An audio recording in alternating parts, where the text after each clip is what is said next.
बचाओ बचाओ बचाओ बचाओ। अरे वो देखो, रानी नदी में गिर गई है। कोई है क्या? रानी को बचाओ बचाओ बचाओ। तभी प्रिया वहां आ जाती है और छलांग लगाती है और रानी को बचाती है। धन्यवाद दीदी, आज तुम नहीं होती तो मेरी जान चली जाती। हाँ प्रिया, मैं भी शहर में पली हूँ किंतु मुझे स्विमिंग नहीं आती। किंतु तुम कितना अच्छा स्विमिंग करती हो। हाँ, मुझे बचपन से ही स्विमिंग करने का बहुत शौक है। मैंने मेरे कॉलेज के टाइम स्विमिंग में कई मेडल भी जीते हैं। वाह दीदी, क्या बात है। क्या दीदी, तुम भी मुझे स्विमिंग करना सिखाओगी क्या? नहीं तो आज मेरे साथ आप ना आती तो जो होता वो किसी भी लड़की के साथ आगे हो सकता है। क्या आप मुझे स्विमिंग करना सिखाएगी क्या प्लीज? हाँ हाँ, क्यों नहीं। मैं रवि से इसके बारे में जरूर बात करूंगी। वहाँ प्रिया की सास आ जाती है। अरे अरे अरे अरे वाह महारानी, वहाँ घर में पानी का एक थेम नहीं है और तुम यहाँ गप्पे लड़ा रही हो। चलो अभी के अभी घर। ओ आंटी, जरा सुनिए तो। आप दीदी को कुछ मत कहिए है, मेरी वजह से उनको लेट हुआ है आज। ओ आई दीदी की वकालत करने मुंह उठा के। तुझे भी इसने शहर की चिकनी चुपड़ी बातें बताई होगी और तू भी इसकी बहकावे में आई होगी। कला रानी की बातें नहीं सुनती और वो दोनों वहां से चली जाती है।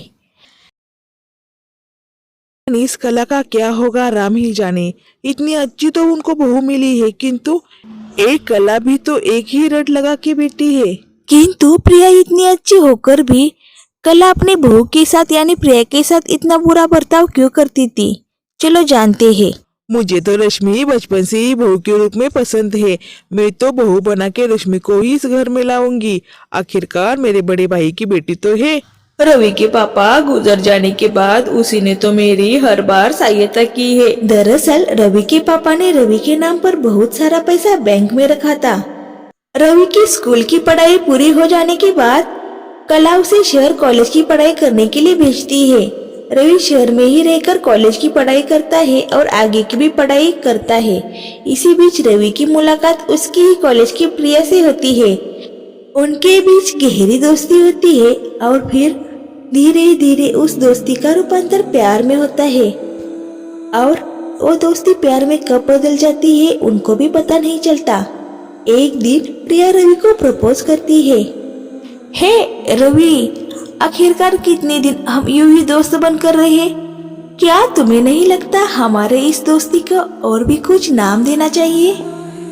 हाँ प्रिया, जैसा मैं सोच रहा हूँ वैसा ही तुम शायद सोच रही हो क्या? हाँ रवि, बताओ ना तुम क्या सोच रहे हो? नहीं प्रिया, पहले तुम बताओ। नहीं रवि, तुम बताओ। नहीं प्रिया, तुम बताओ। हाँ ठीक है, चलो आओ मेरे साथ। प्रिया रवि को एक कमरे में लेकर जाती है और अपने प्यार का इजहार करती है। Ravi, I love you. मैं तुमसे बहुत प्यार करती हूँ और मैं तुमसे शादी भी करना चाहती हूँ। आई लव यू टू प्रिया, मैं भी तुमसे बहुत प्यार करता हूँ। रवि कुछ समय के लिए रुक जाता है क्योंकि रवि को भी मालूम था उसकी माँ कला रश्मि के सिवा किसी और को बहू के रूप में हरगिज स्वीकार नहीं करेगी। क्या हुआ रवि? नहीं नहीं, कुछ नहीं। मैं भी तुमसे शादी करना चाहता हूँ। तो क्या बात है, ठीक है, तुम कल ही मेरे घर मेरे पापा जी से मिलने आ जाओ और मेरा हाथ मांगो उनसे। मेरे पापा जी ना नहीं कहेंगे क्योंकि मैंने पहले ही तुम्हारे बारे में मेरे पापा जी को बताया है। हाँ प्रिया, वो सब तो ठीक है किंतु क्या रवि? फिर रवि प्रिया से अपनी माँ की जिद के बारे में सब कुछ बताता है। प्रिया थोड़ा सोचती है। रवि, ये तो बहुत मेजर प्रॉब्लम है, किंतु ये भी सच है कि मैं तुमसे बहुत प्यार करती हूँ और अब मेरे होते हुए मैं तुम्हें किसी और का होने नहीं दूंगी। और रहा सवाल माँ जी का, तो मेरे अच्छे स्वभाव से मैं माँ जी को मना लूंगी। तुम्हें जितना आसान लग रहा है इतना आसान नहीं होगा प्रिया। माँ हमारी शादी के लिए अभी तो हरगिज नहीं मानेगी, इसलिए हमें अभी तो कोर्ट मैरिज ही करनी चाहिए। ऐसा तुम कह रही हो तो ठीक है, मैं भी तैयार हूँ कोर्ट मैरिज करने के लिए। अगले कुछ दिनों में ही रवि प्रिया के साथ कोर्ट मैरिज करता है। रवि को शादी करके आया हुआ देखकर कला के पैर के तले की जमीन ही सरक जाती है। कला ने ये सब कभी सोचा भी नहीं होता है। रवि, ये तुमने क्या किया? माँ, मुझे माफ कर दो। मैं प्रिया से बहुत प्यार करता था। इसकी वजह से हम दोनों ने हमारे एक दूसरे की रजामंदी से शादी की है। किंतु मैं तुम्हारे इस शादी को हरगिज नहीं मानती और मैं इस लड़की को कभी भी बहू के रूप में नहीं स्वीकार करूंगी। ये सब इसी तरह होगा, इसकी थोड़ी बहुत जानकारी उन दोनों को भी थी।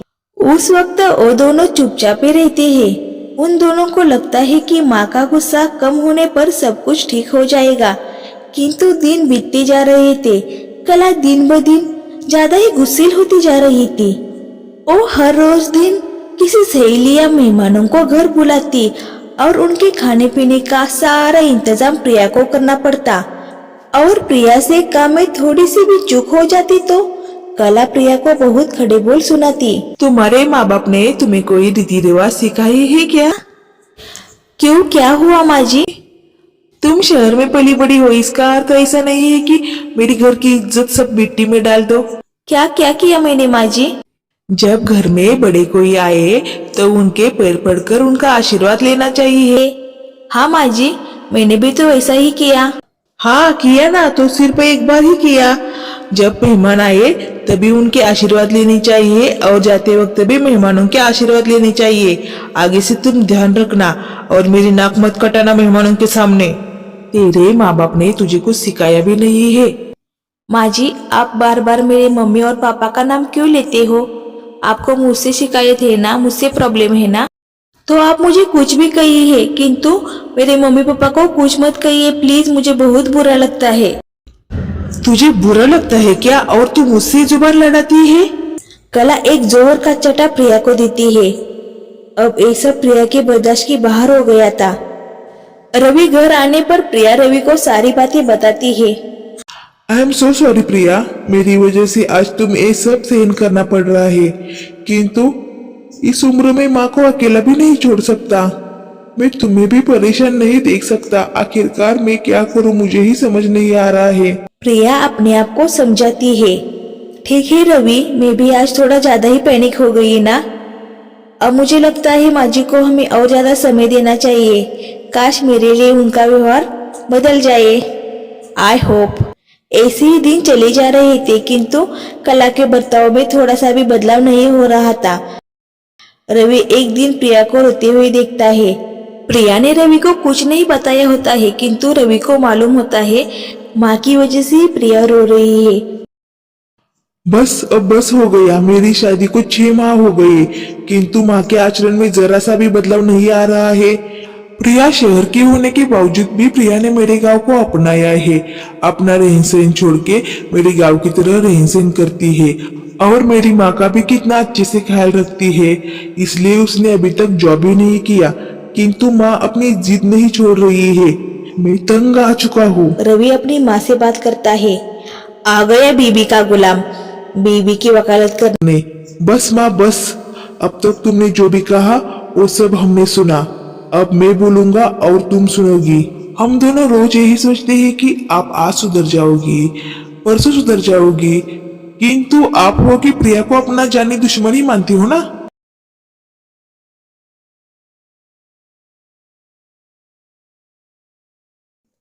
रवि आप ये क्या बोल रहे हो, जाने दो ना। नहीं प्रिया, कब तक जाने दो? कब तक ऐसे ही चलता रहेगा? मैं यहाँ चैन की सांस नहीं ले पा रहा हूँ। मेरा दम घुटता है यहाँ रहने में। रोज माँ की चीख चीख चीख सुन के मैं तंग आ चुका हूँ। अब इस माहौल में मैं नहीं रह सकता। माँ, हम अभी के अभी इस वक्त इस घर को छोड़कर जा रहे हैं। रहो तुम अकेली। चलो प्रिया, अब हमें इस घर में एक पल भी नहीं रुकना। अपनी बेटी की ये बातें सुनकर कला के होश ठिकाने आ जाते हैं। बेटा मुझे माफ करो, मुझे तो तेरी खुशी से मतलब था। इन सब में मैं ये भूल गई कि तुम्हारी खुशी तो सिर्फ प्रिया में ही है। प्रिया बहू, तुम भी मुझे माफ करो। मैंने तो आए दिन तुमसे बहुत बुरा बर्ताव किया है, किंतु तुमने सब कुछ सहा है। मैं तुम दोनों से हाथ जोड़कर माफी मांगती हूँ। आप घर छोड़कर दोनों मत जाइए। मैं अकेले इस घर में क्या करूँ, कैसे रहूँ? आप मत जाइए। आगे से मुझसे ये गलती नहीं होगी। कला रोने लगती है। रवि कला को पास लेता है। हाँ ठीक है माँ, मैं तुम्हारी बातों पर यकीन करता हूँ। अब कला प्रिया को बहू के रूप में पूरी तरह स्वीकार करती है। अब कला अपने बेटे और बहू के साथ खुशी खुशी रहती है।